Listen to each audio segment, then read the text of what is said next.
So here's the allotment on 24th of April. There's been a fair bit of work being done over the past few weeks. Earlier today I put some sunflowers in along here, which a friend had already started off in a pot. So along there near the apple trees, near the crab apple trees, you'll hopefully see some nice sunflowers later on this summer. We had lots of blackcurrant bushes in here, more than we could ever use.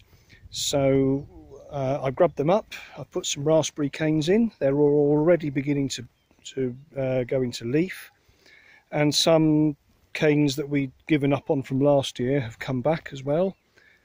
So some of the original blackcurrant bushes still there, and some new canes. This is herb corner. I finished digging the beds for herb corner. It'll be these two here. The mint that I thought I'd killed has come back with a vengeance. I know people say it takes over, but I'm confident I can make mint tea out of it or put it in salads quicker than it will grow, so I've got no major concerns about it becoming a pest. The rosemary, the parsley, is doing well. We got some thyme in, just stuff in a pot that we got from the supermarket. In the greenhouse we've got some very spindly marigolds and beetroot.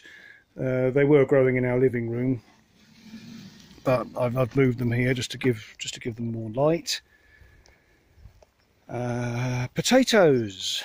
These two beds here, I dug these two beds, and I think there's about 40 potato plants waiting to come up here.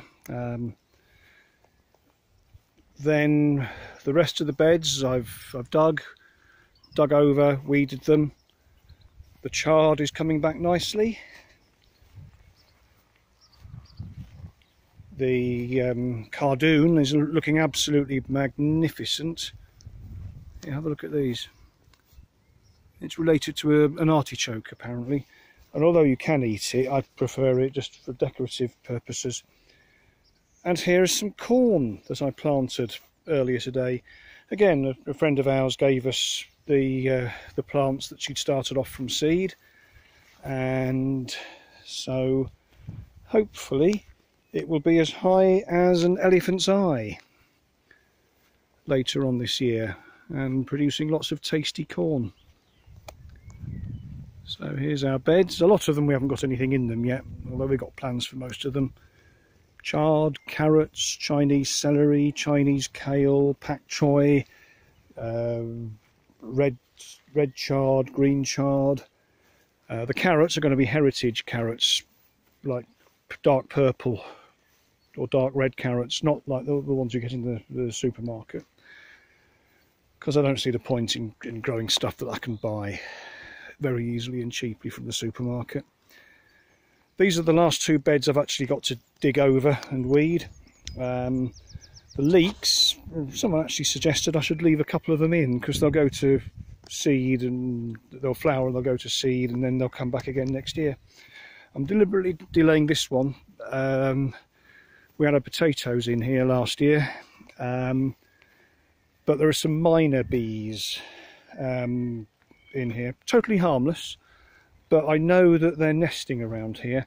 I don't want to do anything just yet that's going to disturb them, because they are actually good things to have around the allotment. There's some more chard that's coming back, and a couple more beds I dug over and weeded. It's no mean feat when the ground is as hard as this. This soil is wonderfully fertile soil, and when it's the right humidity, it just goes lovely and powdery. It's really fertile, but in these conditions, it's just sets absolutely hard. It's very, very hard and difficult to work with. So I actually had to go. Everything I've dug over, I've had to go through the whole lot with a pickaxe to loosen it up, and then dig it over with a fork, which, like I say, is quite hard work. You know you've done it. The pile of ragstone is growing. Ragstone, it's a local stone, it's a bit like limestone. It's a pest here because it just gets in the way, it clogs up the teeth of the rotavator if you use one of them. So I just, come winter, the tracks get very difficult to drive up in a two-wheel drive car, so I just put it down to make the tracks, the track bed firmer. What else? Water butts. We've not actually had any rain for weeks and weeks and weeks, so they're beginning to run empty. I do have some water canisters, and in fact only today I brought 80 litres up from the spring we've got in our back garden, just to fill up these, and I think I'll be doing that for quite a few trips yet. I reckon I could easily get another 4 or 5 trips with 80 litres each time. Ah, yes, the shed. I've given the shed a bit of a tidy because it needed it. There was a queen wasp buzzing around here earlier today, and I wanted just to make sure that it wasn't beginning to build a nest in the shed. Although wasps are good for gardeners, I don't want a nest in or underneath a shed of mine.